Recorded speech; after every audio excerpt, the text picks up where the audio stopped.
There were a handful of people who knew about the suitcase. Long before the yellow police tape, long before the forensic teams in white suits stepped through the tall grass, there were the whispers. They started in the dark corners of rural Wisconsin, among the scavengers and the scrappers, people who spend their days picking through abandoned properties for copper and brass and anything else the world has forgotten. And for months, every single one of them walked right past something that didn't belong. Off County Road T in Chippewa County, there is a farm that time has tried to swallow. Graveyard of dilapidated sheds, sagging barns, rusted machinery. Silence so heavy it has weight. This place had become a meeting ground for business, the kind conducted by people who don't want to be seen, and every one of them walked past it, a single striking anomaly sitting in an open field. A purple suitcase. But it wasn't the luggage that haunted them. It was what they believed was inside. The whispers were gruesome. A child, chopped up and stuffed into the polyester lining. On October 14, 2020, those whispers finally reached the ears of the Air Claire narcotics detectives. A 37-year-old man named Mai Tao, known on the streets as Russia, sat across from investigator Kwalik. He wasn't there to talk about meth. He was there to purge a nightmare. Russia said, I was working for my girlfriend's father, Bernard. He's a carpet layer. But he told me something weird. He went out to that abandoned area off the rural road, and he saw it. He saw the suitcase. He opened it, man, and he got so scared he just left it there because he realized his fingerprints were all over the handle. He told me. He think it's a little girl. He said he looked at the size of the pelvis. He gave me details, but I told him, I don't want to go near that place. I'm scared. That place looks scary. Russia wasn't the only witness. Bernard had been so rattled that he'd brought at least 2 others, including a woman named Mackenzie, to verify what his eyes were seeing. They described the scene with chilling consistency. A purple suitcase, strikingly out of place, covered in dark brown weathered blood, sitting through the summer heat and autumn rains, unzipped just enough for the curious to see the unthinkable. The tip was in. The location was set. But as the deputies turned toward County Road T, the question remained.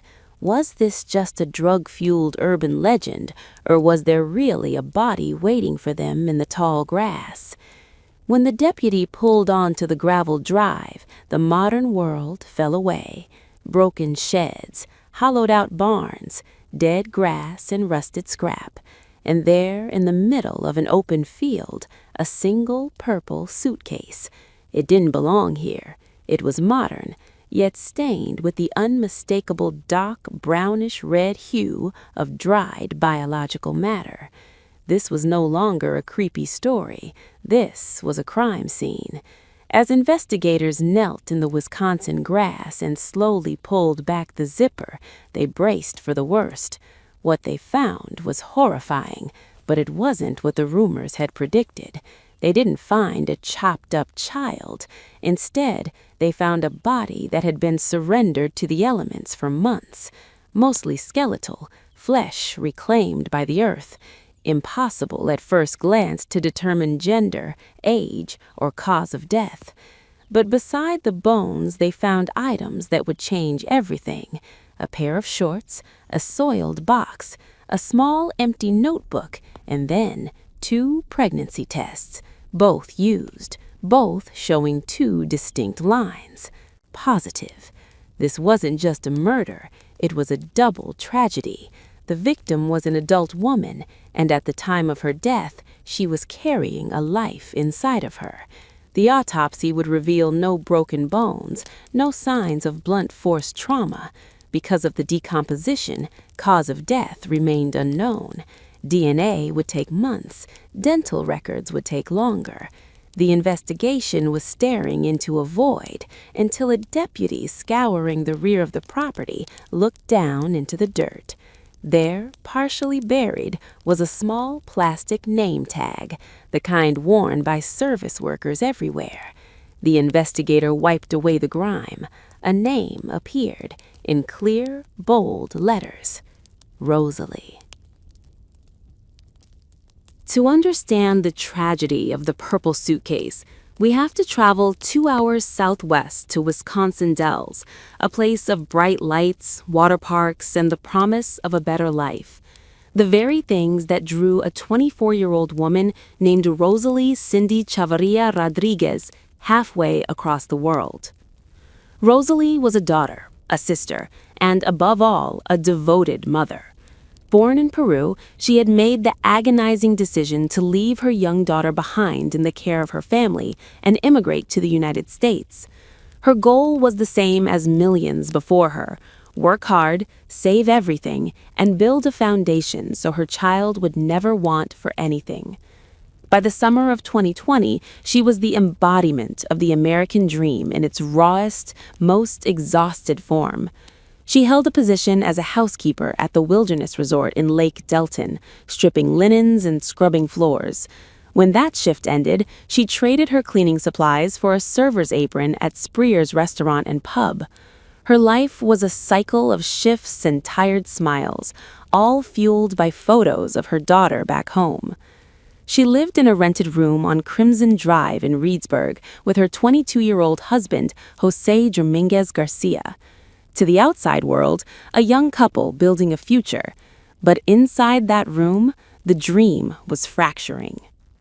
In early July 2020, Rosalie discovered she was 3 months pregnant, and with that discovery came clarity. Jose had been sending money to another woman in Peru, money they couldn't spare. Friends and family would later say Rosalie had reached her limit. She wasn't going to raise a second child in a dishonest home. She made a plan: pack her bags, return to her family in Peru, and raise her baby somewhere she felt safe. But on July 4th, the fireworks in the Wisconsin sky marked the last time anyone would truly see Rosalie alive. She simply vanished. No final paychecks collected, no calls to her daughter, her prescriptions left on the shelf, her clothes abandoned in the shed, her bank cards untouched. From her phone, texts began to fly, cold, abrupt messages claiming she was quitting her jobs, leaving Wisconsin, moving to Chicago to start a new life. Her employers at the Wilderness Resort and Spreer's pub received similar messages, but noted it was completely out of character for their most reliable employee. Back in Peru, her sister Kelly and her father Jorge stared at their screens in disbelief. The woman they knew, the responsible, driven mother who lived for her daughter, would never just vanish without a word. Rosalie Chavarria Rodriguez had come to America to find life. Instead, while the world moved on through the summer of 2020, her American dream was being systematically erased by the one person who had sworn to protect her. While the investigators were staring at a purple suitcase in a field, the man who had placed it there was busy constructing an alternate reality. Jose Dominguez Garcia was only 22 years old, but the deception he maintained throughout the summer of 2020 was chillingly calculated. He didn't just hide a body, he attempted to rewrite his wife's entire existence. On July 23rd, nearly 3 weeks after Rosalie had actually disappeared, Jose walked into the Reedsburg police station. He played the role of the concerned, confused husband. He showed detectives text messages sent from Rosalie's number, proving she had left for Chicago. He was calm, cooperative. But to those who truly knew Rosalie, those messages were the first cracks in Jose's architecture of lies.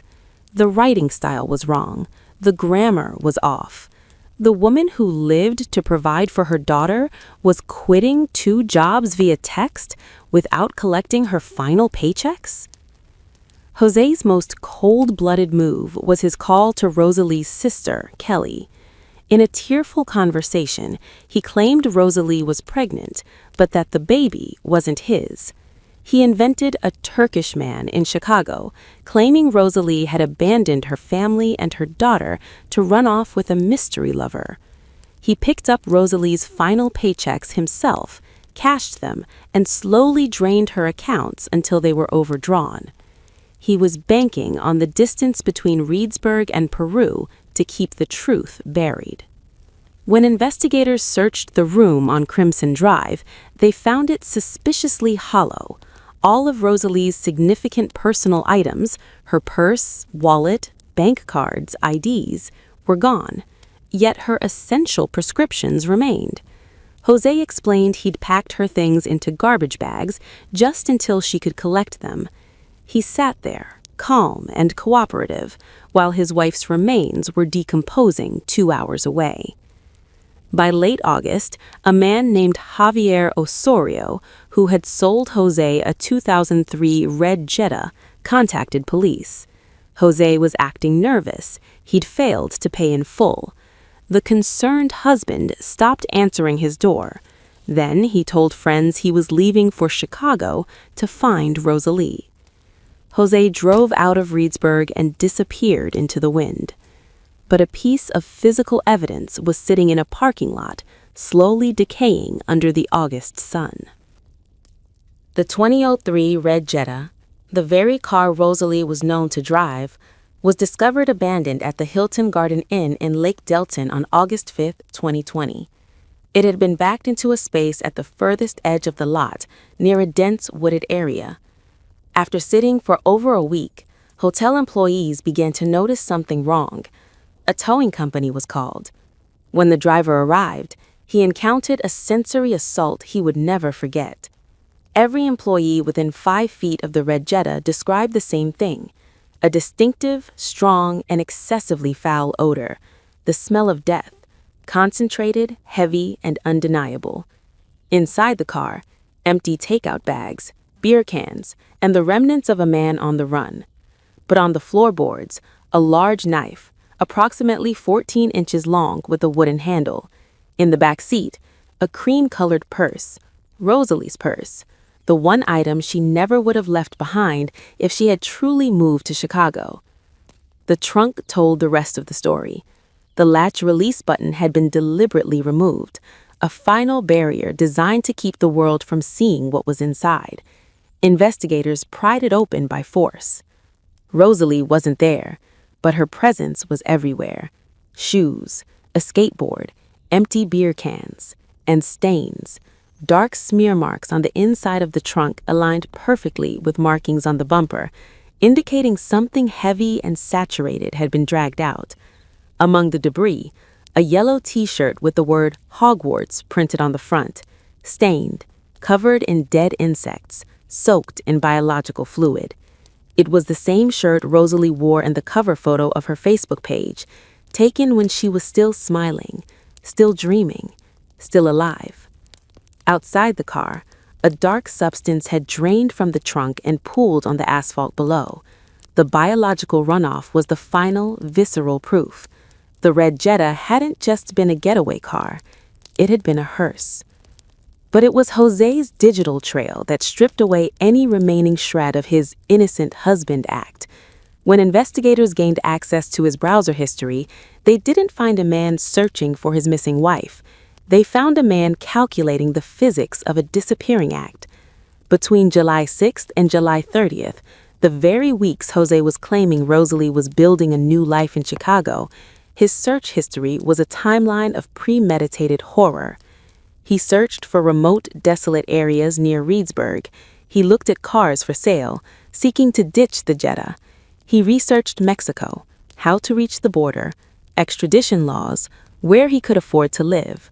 But on July 22nd, the day before he walked into the police station to report her missing, he typed a question that would later leave a courtroom in stunned silence.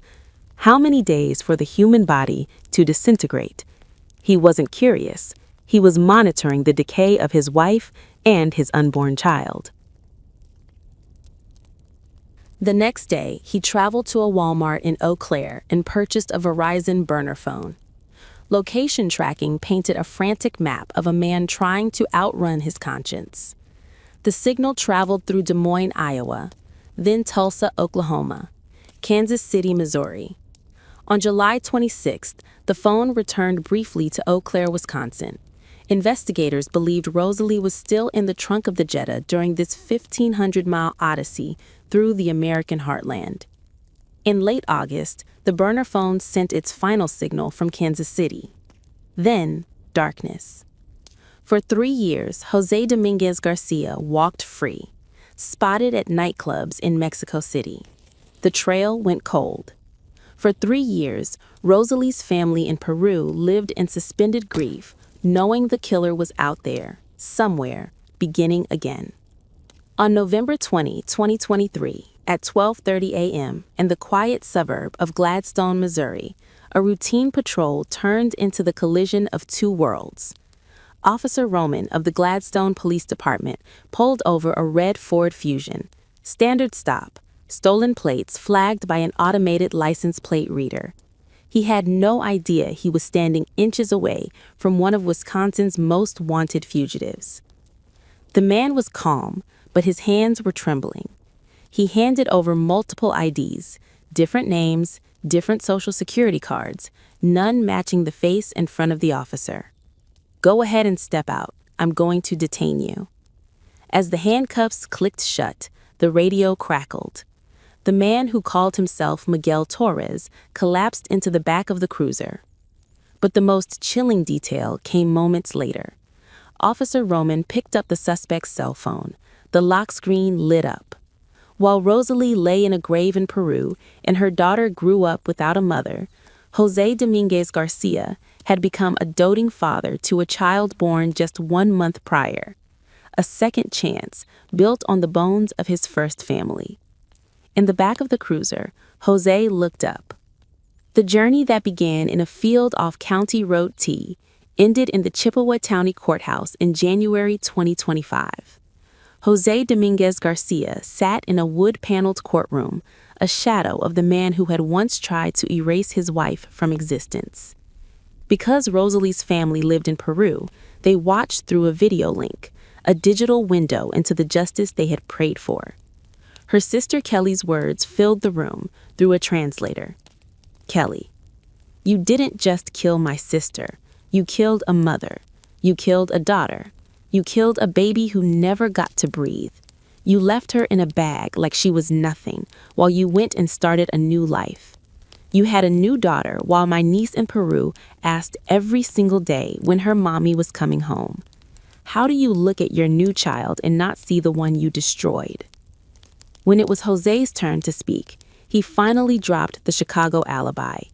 He admitted that on that night in July 2020, following an argument about his infidelity and Rosalie's plan to leave, he strangled her in the car. He admitted to the frantic drive, the purchase of the suitcase, the cold-blooded abandonment of her remains. Judge James Isaacson noted the extraordinary level of deception and the callousness required to live a normal life while knowing exactly where Rosalie was resting. He sentenced Jose Dominguez Garcia to 40 years in prison, followed by 20 years of extended supervision. At 26 years old, Jose will spend the majority of his life behind bars, a mirror of the decades he stole from Rosalie, from her unborn child, from a little girl in Peru who still asks when her mommy is coming home. We are left with the image of a small plastic name tag found in the dirt. Rosalie.